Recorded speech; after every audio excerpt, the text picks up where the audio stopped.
Suami pergi sholat tarawih, istri malah asik selingkuh dengan pria lain.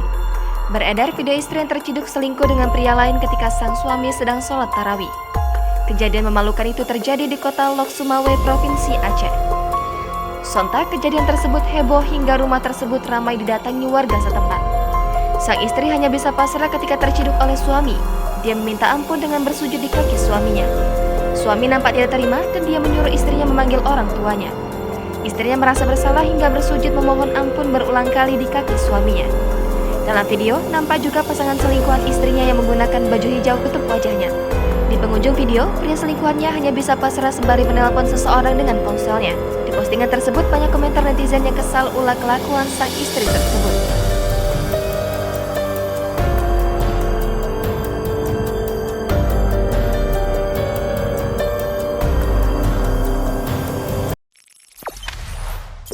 Jangan lupa subscribe, share, komen, dan like ya.